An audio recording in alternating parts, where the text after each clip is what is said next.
Hello everyone, welcome to Study Funda. आज का हमारा टॉपिक ऐसे राइटिंग पर है और जो हमने टॉपिक लिया है ऐसे राइटिंग का वो डिप्लोमेसी पर है। Soft power diplomacy is the bedrock of India's foreign policy.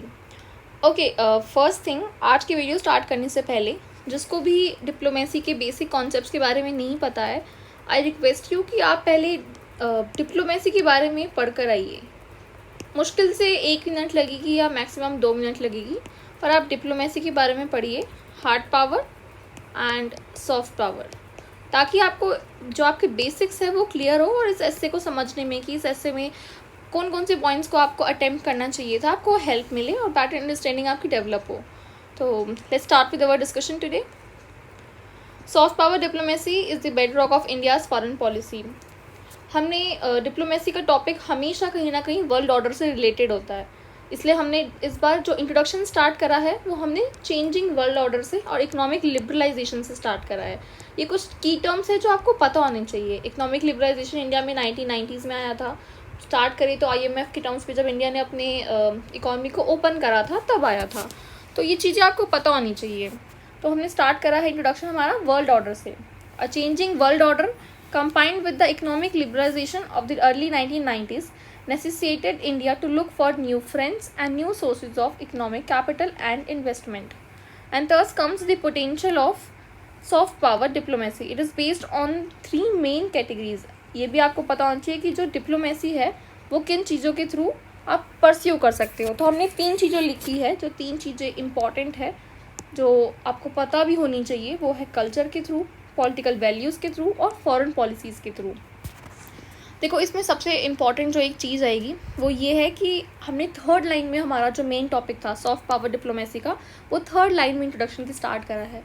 तो बहुत बार मैं बता चुकी हूँ कि डायरेक्टली स्टार्ट नहीं करना है आपके किसी भी टॉपिक को, ना ही डेफिनेशन से स्टार्ट करना है। हमने वर्ल्ड ऑर्डर से स्टार्ट करा क्योंकि diplomacy is all about the changing world order.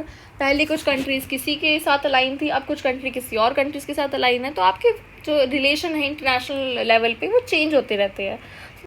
और जो तीन मेन कैटेगरीज है जिसके थ्रू हम अपनी सॉफ्ट पावर डिप्लोमेसी को परस्यू करते हैं वो है culture, political values and foreign policy.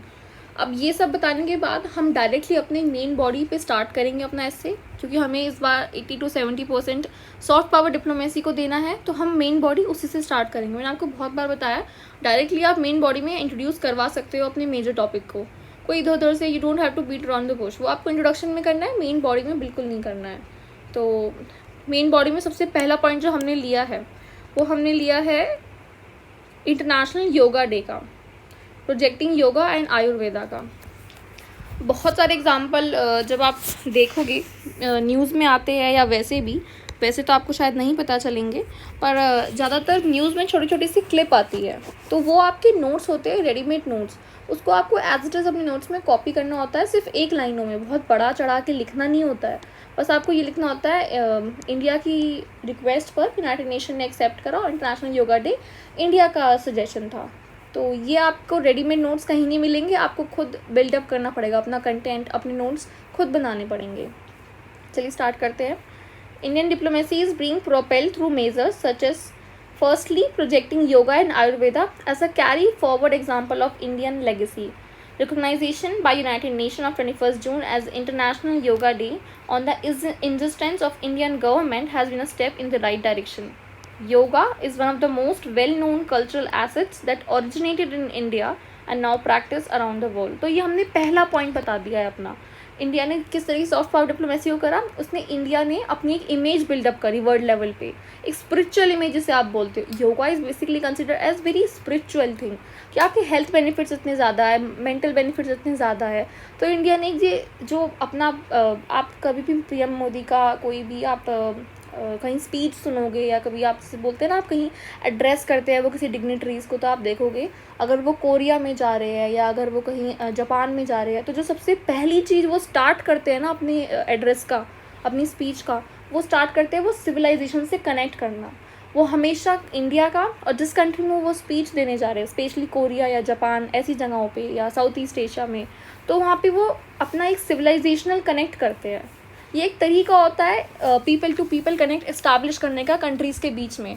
तो ये आपकी सॉफ्ट पावर डिप्लोमेसी का ही पार्ट होता है। तो ये सब चीज़ें आपको थोड़ा टाइम लगेगा, पर थोड़ी पता होनी चाहिए सब चीज़ें। सेकेंड पॉइंट हमने लिखा है सेपरेट मिनिस्ट्री का.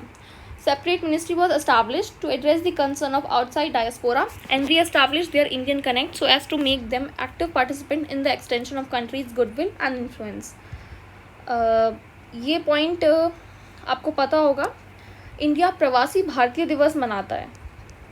प्रवासी भारतीय दिवस. अच्छा, कमेंट सेक्शन में आप इसका आंसर देंगे कि प्रवासी भारतीय दिवस कब मनाया जाता है, कौन सी डेट पर मनाया जाता है, और इस बार का जो इंटरनेशनल योगा डे था उसका थीम क्या था. इन 2 चीज़ों के मुझे आंसर चाहिए कमेंट सेक्शन में. ओके, दोबारा आते हैं अपने ऐसे पे. इंडिया प्रवासी भारतीय दिवस मनाता है, उसके पीछे रीज़न क्या है. रीज़न ये है कि जो इंडिया का डायस्पोरा है, जो इंटरनेशनल डायस्पोरा है, वो इंडिया से और कनेक्ट हो पाए. तो इसलिए बेटर कनेक्ट करने के लिए इंडिया अपने प्रवासी भारतीय दिवस को सेलिब्रेट करता है. और जो मिनिस्ट्री सेटअप करी गई है वो भी इसी इंटेंशन से करी गई है कि इंडिया अपने डायस्पोरा से बेटर कनेक्ट कर सके, क्योंकि ये एक पार्ट होता है, डायस्पोरा से कनेक्ट करना भी एक पार्ट होता है आपकी सॉफ्ट पावर डिप्लोमेसी का. उसके बाद थर्ड पॉइंट हम देखते हैं. थर्ड पॉइंट हम बात करेंगे कंसेशनल फाइनेंसिंग इंस्टीट्यूट की, जो इंडियन गवर्नमेंट लोन वगैरह की फैसिलिटीज़ प्रोवाइड करवाती है, जैसे फाइनेंसिंग हेल्प करवाती है, स्वैप एग्रीमेंट्स होते हैं, लाइन ऑफ क्रेडिट प्रोवाइड करवाती है, तो वो इसी में आता है.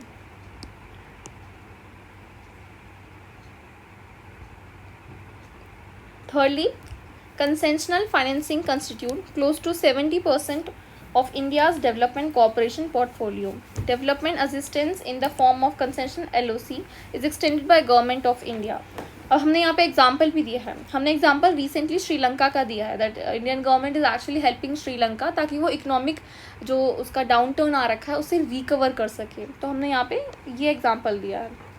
अच्छा, एक चीज़ और, Indian government time to time provide करवाती रहती है LOC अपनी नेबरिंग कंट्रीज़ को या फेलो कंट्रीज़ को. एक चीज़ और आप इसमें एग्जांपल ऐड कर सकते हो कि इंडिया ने अब तक आई गेस $2 बिलियन की सोशल एड श्रीलंका को प्रोवाइड करवा चुकी है. तो ये सब कुछ चीज़ें हैं जो न्यूज़पेपर में डायरेक्टली हेडलाइन में आती है, आप उसे पॉइंट आउट कर सकते हो. सोशल एड से मेरा मतलब है मेडिसिन सप्लाई, राइस वगैरह, लाइक फूड सप्लाईज, ये सब इसमें सोशल एड में आएगा. तो आप ये एग्जांपल अगर आप लिखना चाहो तो आप ये एग्जांपल भी लिख सकते हो. एंड लास्ट पॉइंट हमने लिखा है providing technological support. Technological support जैसे कि हमने एग्जांपल लिया है यहाँ पे इथियोपिया का, कि इंडियन इंजीनियर्स वहाँ पे सपोर्ट प्रोवाइड करवा रहे हैं और ट्रेनिंग इरिगेशन, इलेक्ट्रिकल और रेलवे मैनेजमेंट में. इसका एक एग्जांपल आप ये भी लिख सकते हो कि सोशल इंफ्रास्ट्रक्चर इंडिया हेल्प करता है. सोशल इंफ्रास्ट्रक्चर के बारे में अगर आपको पता हो तो अफ़गानिस्तान में इंडिया सोशल इंफ्रास्ट्रक्चर को बिल्डअप करने में हेल्प कर रहा है. अफ़गानिस्तान में और क्या क्या हेल्प कर रहा है, जैसे पार्लियामेंट बिल्डिंग बनाई गई है वहाँ पे इंडियंस के थ्रू, इंडियन गवर्नमेंट के थ्रू एक्चुअली, और डैम बनाया गया है, Salma dam, if I am not wrong नाम शायद यही है इसका. लाइब्रेरी बनाई गई है. तो ये सब चीज़ें हैं जो सोशल इंफ्रास्ट्रक्चर इंडिया की तरफ से बिल्डअप हो रहा है डिफरेंट कंट्रीज़ में. किसी कंट्रीज़ में इंडिया प्रोवाइड करवाता है टेक्नोलॉजिकल सपोर्ट, जैसे इथियोपिया का एग्जांपल लिया है, किसी कंट्री में वो सोशल इंफ्रास्ट्रक्चर सपोर्ट कर रहा है. तो ये आपके एक्चुअली सॉफ्ट पावर डिप्लोमेसी का पार्ट आता है कि आप ह्यूमैनिटेरियन असिस्टेंस प्रोवाइड करवा रहे हो, social infrastructure, technological support provide करवा रहे हो, तो आप कंट्री टू कंट्री कनेक्ट कर रहे हो. और लास्ट में हमने एक पॉइंट स्पेस टेक्नोलॉजी का भी लिखा है. स्पेस टेक्नोलॉजी का आपको पता होगा, इंडिया ने 2018 या 2019 में 104 सैटेलाइट लॉन्च करी थी अपने काफ़ी सारे नेशंस की 104 सैटेलाइट लॉन्च करी थी अपने सैटेलाइट व्हीकल पे. इंडिया एक्चुअली में जितनी भी अपनी फ्रेंडली कंट्रीज़ हैं उसको अपनी सैटेलाइट व्हीकल प्रोवाइड करवाता है ताकि उनकी खुद की सैटेलाइट्स लॉन्च हो सके. और अगर आप इसमें एग्जांपल लिखना चाहो तो एक्चुअली मैं यहाँ पे एग्जांपल लिखा नहीं है, इंटेंशनली नहीं लिखा क्योंकि मेरे ऑलरेडी वर्ड 320 हो चुके थे. और अगर आप लिखना चाहो तो यहाँ पे लिख सकते हो सार्क का एग्जांपल. आप सबको पता होगा सार्क की जो सैटेलाइट थी वो इंडिया ने लॉन्च करी थी, जिसमें से पाकिस्तान ने ऑप्ट आउट कर लिया था. वो फ्रेंडली, हमारी जो सार्क कंट्री है, फ्रेंडली नेशंस है, वो उनके लिए थी सर्विसेज प्रोवाइड करवाने के लिए. तो यहाँ पे आप चाहो तो वो एग्जांपल लिख सकते हो. और बहुत बार इंडिया ने श्रीलंका की सैटेलाइट लॉन्च करी है, बांग्लादेश की करी है, तो ये पॉइंट्स वगैरह भी आप इसमें ऐड कर सकते हो. use of space power and providing space services to help friendly countries launch their satellite and benefit from the space technology. Last में हमने अपने ऐसे को कंक्लूड करा है और कंक्लूजन में हमने एक प्रॉब्लम लिखी है, उस प्रॉब्लम का हमने एक ही सॉल्यूशन लिखा है. यहाँ पे हमने जो प्रॉब्लम लिखी है वो लिखी है फंडिंग की और इंस्टीट्यूशनल हर्डल्स की. For further increasing the outreach of India's soft power diplomacy, need is to resolve the problem of funding and institutional hurdles. इसके लिए हमने जो सॉल्यूशन दिया है वो है स्पेशलाइज्ड एजेंसी इंडिया सेटअप कर ले ताकि टाइम टू टाइम डिलीवरी हो सके.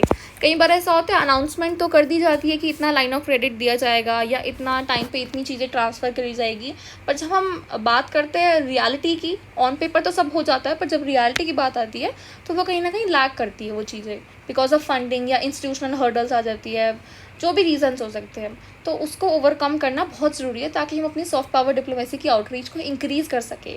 इंडिया का फुटप्रिंट और इंक्रीज़ करने के लिए हमें ये एक स्पेशलाइज्ड एजेंसी बनानी पड़ेगी जो सारी चीज़ों को टैकल करेगी, सारी प्रॉब्लम्स को, सारे आउटकम्स को सब जगह एक ही एजेंसी देखेगी. इसमें हमने चाइना का एग्जांपल लिया है, जैसे चाइना की इंटरनेशनल डेवलपमेंट कॉर्पोरेशन एजेंसी है, वो इन सब चीज़ों को देखती है. उसके बाद हमने ऐसे को कंक्लूड करा है, जो कंक्लूडिंग लाइंस होती है वो लिखा है. Today, India is building upon a range of ongoing political and diplomatic efforts. It can be expected that India's soft power going to gradually grow in the coming times. तो इस तरीके से हमने ऐसे को अटैम्प्ट करा है. कोई भी आपको इस तरह का ऐसे दिखता है तो प्लीज़ याद रखिए उस पर कोई भी रेडीमेड नोट्स आपको नहीं मिल सकते. नोट्स आपको खुद एडिटोरियल से या न्यूज़पेपर से बनाने पड़ेंगे, वो आपको कहीं पे रेडीमेड नहीं मिलेंगे. और छोटे छोटे एग्जांपल जैसे हमने अफगानिस्तान का लिखा है, सार्क की सैटेलाइट का लिखा है, श्रीलंका में $2 बिलियन की एड प्रोवाइड करी है इंडिया ने, वो लिखा है. तो ये सब चीज़ें आपको पता होनी चाहिए ताकि आप एज ए एग्जाम्पल यूज़ कर सकें और आपका जो एसे वो और मेच्योर कंटेंट का लुक देगा. एग्जामिनर और इम्प्रेस होगा कि आपको ये सब नॉलेज भी है और आप हर अपनी स्टेटमेंट को एक एग्जाम्पल दे के कम्प्लीट कर रहे हो अपने स्टेटमेंट को. That's all for today. मुझे कमेंट सेक्शन में इन दोनों क्वेश्चन के आंसर चाहिए. इंटरनेशनल योगा डे की इस बार की थीम क्या थी और प्रवासी भारतीय दिवस कब सेलिब्रेट किया जाता है. That's all for today. I hope आप सबको समझ आया. All the best everyone. Thank you.